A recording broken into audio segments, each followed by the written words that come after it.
how's it going? Today, Erin and I are out and about. We are in Nampa, Idaho at a place called Malad Tree Farm. It's a place we just recently learned about, and we contacted him, asked him if we could come out and check out what they've got. Can you see what's going on behind me right here? Look at this row of blooming spring snow crab apples, row after row of gorgeous spruces right here anyway.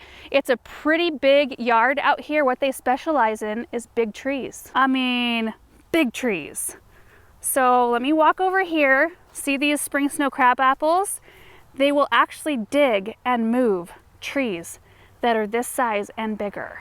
So I knew that digging and installing big trees or transplanting one large tree from one spot to another was a thing. I've seen it done in video, but not ever in real life. I've never even been up close to the equipment. So we thought it would just be fun to come out here and check it out and really just see how people do this. And Erin is around here somewhere. This is kind of Erin's day. You guys know that Erin loves trees. Trees are his thing. We actually walked around with the owner. His name is Nathan. He's so nice just to tour us around, show us all the varieties that they have here. We did pick out a couple. So we're gonna be able to show you the entire process of this, which is gonna be so incredibly cool. Because like I said, I've never seen it done in person, and we thought it'd be fun to share with you guys, like from start to finish, how it goes, and then show you the progression, show how the trees do. So anyway, he is in his element today, and I'm kind of just along for the ride and just want to show you some of these beautiful things. And did I just say I'm not going to show you the trees we picked out until they're in our yard? We want it to be kind of a surprise, but they are going to serve as some key pieces in the garden. One of them is going fairly close to the Hartley. So you can see down this row, they have been doing lots of digging. In fact, it's getting close to the end of their kind of digging season. They typically do it until about the middle part of May, and then they stop for the summer and start back in the fall. So it's just been interesting to learn that process, but they have to have room to get their equipment in, and I can see a few different sites where trees have been dug, but it's so fun to see all of the different shapes and sizes here, and there are some much bigger ones I'll show you in a minute. The section we're in right now, they're all Colorado spruces. And the interesting part about this is he told us that all of these are started from seed, and you don't know exactly what you're going to get. Some of them come out more green, some of them come out really icy blue. They all just take on kind of their own look. And you can see that as we go through. I mean, look at this one versus this one. He said these were started exactly the same way. Exactly the same like group of seeds. So we've got the really icy blue, gorgeous, and this beautiful one. Look at that. Geez, that's huge. Oh, that's probably, I don't know, 15 feet wide already. I don't even know how tall. As we reach kind of the back of the area, there are some big junipers right there, and there are some beautiful, I think we've got some birch going on right over here. Yep, there's some gorgeous river birch. Look at those.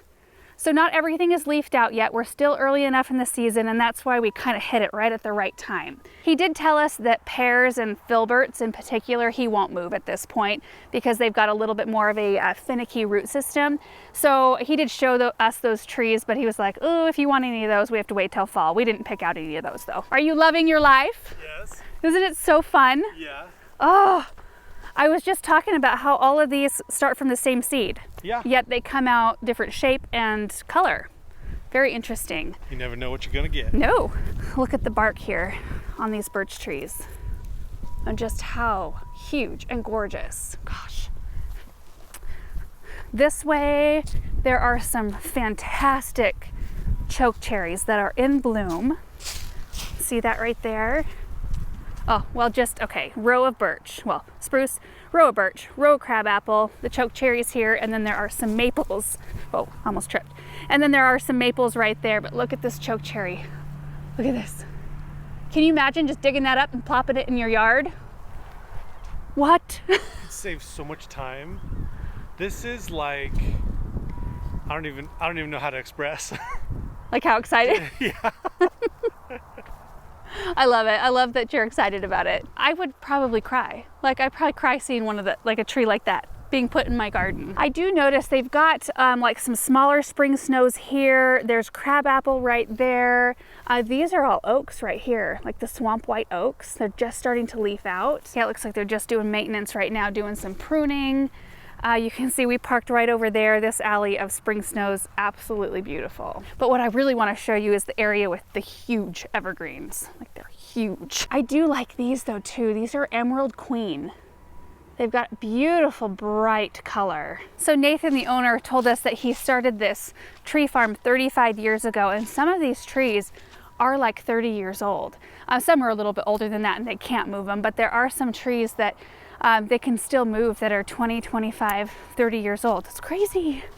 I had no idea. Okay, now we're getting into the land of spruces, big Norway spruces. There are some white pines and there are a couple cedars back in here too.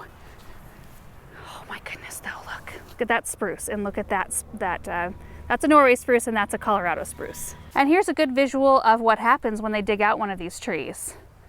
That's how big of a hole they dig with one of those. I'll get closer on it in a minute. They do root prune these though. He did explain they go about 4 feet or so away from the trunk and they root prune, and they've root pruned most everything already this spring.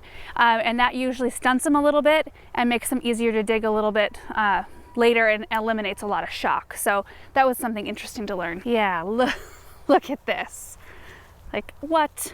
Oh my goodness gracious. That's a huge tree. So gorgeous. Okay, so this is a smaller digger right here, it looks like. You can see right here, there's a bigger one sitting over there. And I did get my cell phone out because they were moving a big tree. I didn't get to see the whole thing because we were kind of touring around, but I got a quick kind of shot of what the big digger looks like going around an enormous tree. It was a big maple. There's spruces here. Now, these pines, I'm not sure. I think some of them he said he could move, but some of these maybe not. Just, oh my goodness. I do like the layering over here too. It looks so pretty. I don't know if that was on purpose, but the blue spruce and then the green spruce and then the blooming crab apples right back over there. So pretty. I do like whatever this kind of grass is too. It's kind of like wide bladed, but nice and green, and it's soft. Kind of what I want for our orchard area. They've all just got such interesting structures, so unique and different. This one has much more open architecture between the branches with the weep kind of factor, while these don't have quite as much of that going on, a little bit tighter. He did say that they're working on their annual prune maintenance, so they're going through, you know, and pruning out like we would in our own gardens, especially on these big trees. Oftentimes there's like little branches we have to cut out from down below. Look at those crabs. So pretty. Are these a bristlecone? Yes, he did show me these, which is really interesting. This is a Pinus Aristada. So this is how they look with the little white flecks on their needles. These grow so incredibly slow. I have never seen one this big before. Like, this might be one of the slowest growing. So if you ever see a bristlecone pine at a garden center, they're typically one of the more expensive ones you can find or see because of how slow they grow, but they're so unique in the way that they look. I think they're kind of soft. So to my understanding, oh, that shade is nice. What they do is they have to go in, especially on anything that's got width, which a lot of these trees are already really wide, and they have to hand tie the branches up. And it's kind of a tender process. They go about it fairly slow because they want the tree to, you know, they don't want to break anything, and they want the tree to be the same shape it was in the yard when they install it somewhere. So they hand tie everything up so that it meets the road regulations in order to transport. And then they actually come and do, so Nathan's gonna come do a site inspection for the trees that we picked out, and they dig the hole and everything. Like, they prep the area and then they come dig the tree and bring it right over and install it. It's gonna be such an interesting process. I cannot wait. And honestly, just seeing Aaron so in his element today has been the most fun.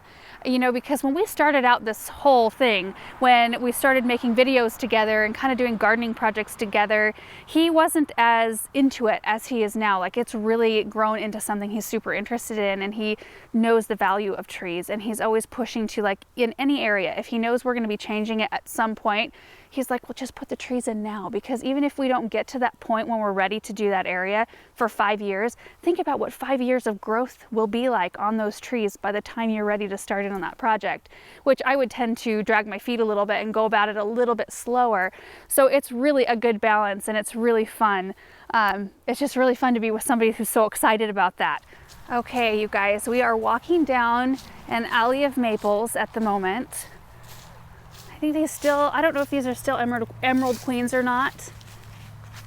Not positive. There's crab apples through here, but just this walk, all I need is like a really nice beverage, coffee, just enjoy looking at all these beautiful things. Look up into the canopy. Oh, like the diameter, the caliper of these trees. He said that, you know, the average ones that they do move some small ones, but they do like 8 to sometimes 14-inch caliper trees. What a beautiful time to see the color too on some of these spring bloomers. And you can see right here, these are spread a lot further apart so that the canopies can form up nicely. These are Norway maples right here, which are, well, these are right here. I'm not sure what this is. I think they actually just dug and placed this tree right here. Yeah, check those out. Those are so big. Oh my goodness. That maybe was the one that they just moved. I'm not sure. Looks like it's getting a nice drink at the moment. Okay, I'm gonna go find Aaron. I have no idea where he's at. We do have a few more stops we're gonna be making today. We may stop by Jaker, which we stopped by this winter to pick out some trees. We are working, you know, on our friend's landscape, and they are working on a windbreak, and so we thought we would go see what they have that we could maybe use in that area. Also, we're trying to locate some incredible hydrangeas. I need 3 to finish off the other side of their front door area, so we do have kind of a mission for the rest of the day. But anyway, this was a fun first stop, that's for sure. Are you ready? Are you ready to go, or do you want to stay here all day? I like the bark on these. I like the white. The autumn blaze. Is that what these are? Yeah. Oh, we have these. Yeah. The owner said he doesn't like the autumn blaze so much. No. He said it's like the most popular tree. He said if you had 1,000 of them, he could sell them all, but he doesn't like them so much. Well, they look nice. Well, he was saying they get really thick inside, like they're not very well branched. And they do kind of, I mean, if you look at it, they do kind of get thick. They do have a thickness. But they're nice too. I like them. Yeah, good shade. No complaints. Ready to go to the next stop? Yep. Okay, we are at our second stop for the day. This might look familiar to you guys. This is Jaker, the re-wholesale nursery that we visited. I can't remember what month that was, but maybe March? Maybe it was February. I can't imagine it was that early. Either way, we picked out that big load of trees. They delivered them. We planted them all in our garden. They look so nice. It does look a little bit different than it did earlier when we visited. Things are starting to leaf out. The crab apples are in bloom. So I'll walk you through. But the point of today's visit, like I said, wasn't for our own garden. It's for our friends where we're working on their landscape. It's for along the west part of their property, along their fence line, to create a nice big windbreak. We already walked through and found a few things, some oaks. They're not quite leafed out yet, but they're nice and big. What else? We got some birch trees, some Norway spruce. But I thought we would just walk through so I could show you some of the things that are looking really pretty, because it does look a little bit different than when we were here earlier. One thing I did want to mention that I forgot about the Malad Tree Farm is that they are planting some of the newer varieties of things that are out. But of course, the newer the variety, the smaller the plant is going to be if you're wanting to go really big. Because, you know, they just haven't been out long enough to grow them on for several years. So a lot of the things that you find that are 10, 15, 20 years old and that have amazing size, they're kind of the like standard go-to varieties, like your Colorado spruce, Norway spruce, some of the crabs and maples and things that have been around for a long time. So maybe I mentioned it. I can't remember. It's been kind of a flurry of a day. It's been such a fun day. Okay, so you can see here, there's just row after row after row of beautiful things. There's maples, some weeping white spruce, more maples. I kind of want to get to like some blooming things though, so we can take a look. There's some like crimson king maples right down here. You can just see the tinge of their leaf color coming out. There's lots of multi-trunk trees.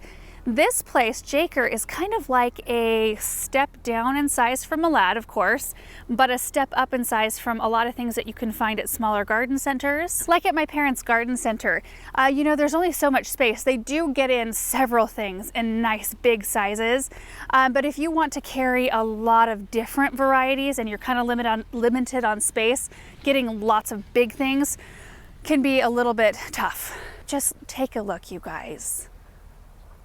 The bees are just loving it. Can you see all the activity? I can just hear it. It's just a constant buzz. And then if we look this way, you can see the Crimson King maples. You can see some cedars, really cool shaped cedars. There's also some oaks right up here. What are those? English oaks. Right there, but I'm gonna pop over. Hopefully this is okay. And I just pop over into this aisle. Oh my goodness. There's some beautiful barberries up here. I know they're invasive in some states. They aren't here though. Oh, and what are these right here? Because these are pretty. What kind of cedar? Oh no, it's a Leyland cypress. Huh. I kind of want to get some of those. But this trip is not for me. Those are neat though, aren't they? Turning back around, look at the alley of color right here. Ugh, spring snow crab apples. Let me just tell you about these. These are amazing trees. Amazing. They get roughly 30 feet tall, maybe 25, 30 feet wide. They're a sterile crab apple, so they come out like this, bloom beautifully, provide forage and food for honeybees. I mean, you can see that right here, but they do not produce any fruit. So they will not create any sort of mess. I mean, I don't mind. I like all crab apples, even if they produce fruit. Even if they produce fruit that falls to the ground, I love them. But these are a really clean crab apple. They also have beautiful bark color. I don't know if you can see that. It's kind of like golden. So really pretty in the winter. They glow. We currently only have one spring snow on our property. It's at the end of the west side and it's a multi-trunk. So it's gonna be like a spring snow crabapple bush in the end, a big one. Here's some multi-trunks, but like with mine, the branching actually starts way down here. So the branching goes out from the base. These are beautiful though, aren't they? Look at that.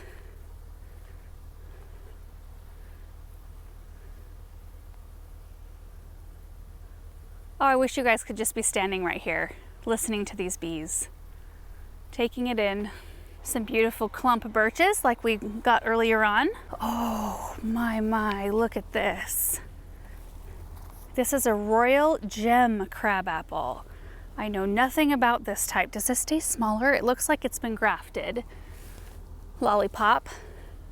They call them standard, crabapple standard. But that's beautiful. I'm gonna have to research on that. This one's about ready to burst right here. And that is a prairie fire.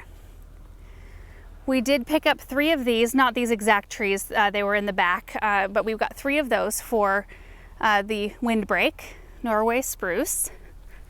Oh, that's intense. What are these? I like this.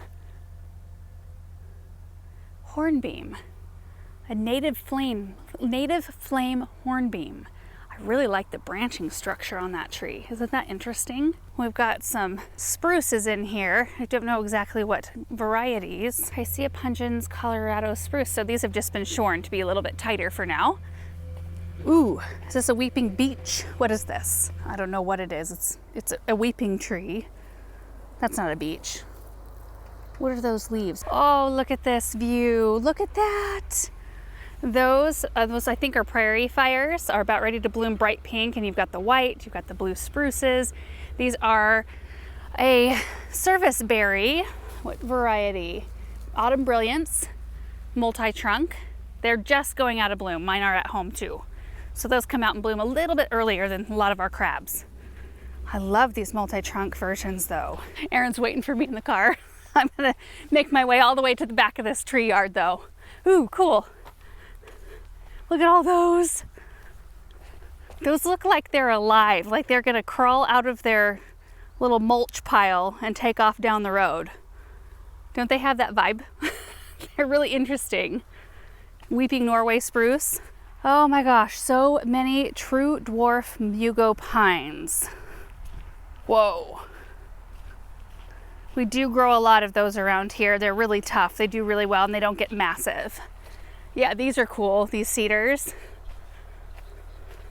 Find a tag that I can, there we go. Cedrus Deodora Ice Rain Deodora Cedar.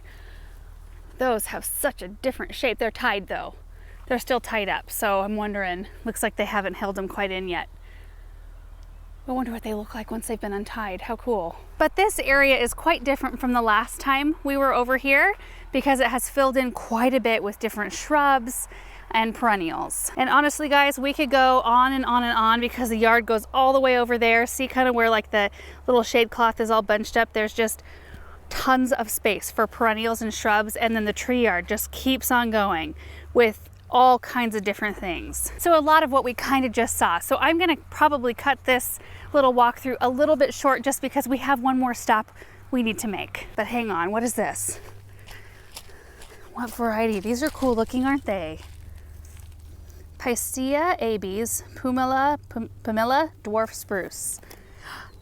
That's really cool looking, I love it. All right, I'm gonna head toward the car and then we're gonna head to the last garden center stop for the day. Oh, the tulips. Yeah, those are pretty. Okay guys, we are at Franz Whitty, and what we're hoping to find here are 3 incredible hydrangeas for our friend's house, and then also some North Pole arborvitaes. You know, along our west side in the south garden, we planted a hedge of arbs. And how many arbs did we plant? 110? Was it less than, yeah. Was it? Might have been under 100. So we had like 4 of them out of almost 100, around 100.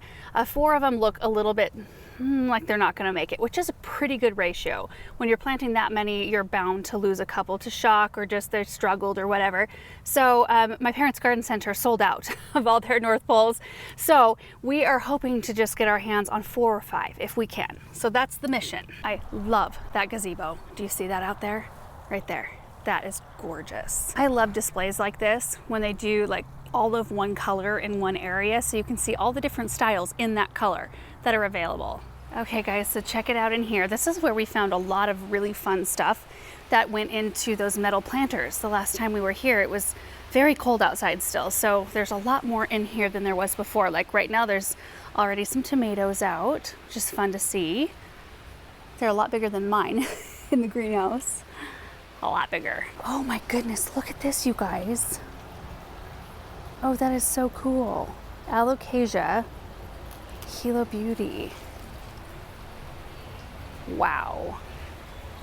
Streptocarpus. Best flowers ever. Ooh, I do like that bench. Oh my, and the wall. Look at that. That's gorgeous. Campfire Flame Bidens. All right, here we go. The search is on. Everybody, wish us luck. Actually, wish me luck. I don't know where Aaron went. Yeah, see how these color blocks are so nice? So you see like all the teal pottery and all the different styles, all the blue pottery and all the different styles. It's always so helpful. Moon gates, those are cool. This is where shrubs were earlier. I love this gazebo, Aaron, so much. Look at that. Look at how beautiful that is. How many dollars worth? It's a couple dollars. That would be so cool, like as the pavilion in the back. Something like that, yeah. Somewhere. Oh, that would be so neat. Okay, I see hydrangeas right here. Okay, I see Bobo's, Little Limes, Limelights, Pinky Winky. Gosh, like everybody just wanted Incrediballs this year? Well. Okay, let's look for North Poles. All right, so I'm gonna ask somebody before we go, but we didn't see any Incrediballs in the hydrangea section. Oh, yes, yes, okay, here we go. So we need one. Wait, you wanna get a cart? Oh, there's a cart right there if nobody's using it. I don't see anybody else around here. 2. Oh, I'm so happy about this. Okay, I'm kind of interested to see these right here. These are Boxwood Topiaries. What? Oh. Whoa. These are intense. Wow. How cool though. Are they grafted to go that tall? How do they do that? I don't know. I mean, because boxwoods don't typically get that tall, right? Maybe, I don't know. Well, some do, like Grand Blandies and such. Some get 6 feet tall. Whoa, what are those real tall skinny things right there? Are those like Troutman or? Yeah, Troutman juniper. How wide did those get? 15 by 4. Well, you guys, successful day today. Couple of nice big trees coming our way here in the next week, 10 days or so. We got the big plants for our friend's windbreak, and we got the things that we needed to fill in both at our friend's house and for our own arborvitae hedge. So really, really happy with that. And I forgot to clean out the bed of the truck, sorry.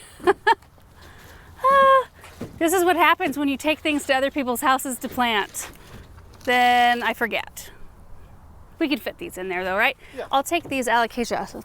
These are the other things we ended up with. These are gorgeous. And I think that this is where we will end the video. I think we'll probably go find something yummy to drink on our drive home. And this is our haul, so I don't really have anything to pull out of the truck other than these plants to show you once we get there. But we will have a follow-up video on most all of these things that we've done today. We are gonna show you the whole process of how big trees are dug and transplanted. We'll show you the windbreak, and we will show the other things. So anyway, thank you guys so much for watching. I hope you enjoyed it. A little bit of a change of pace today. It was really fun to get out and just go see some different things. So hope you guys are having a great day, and we will see you in the next video. Bye.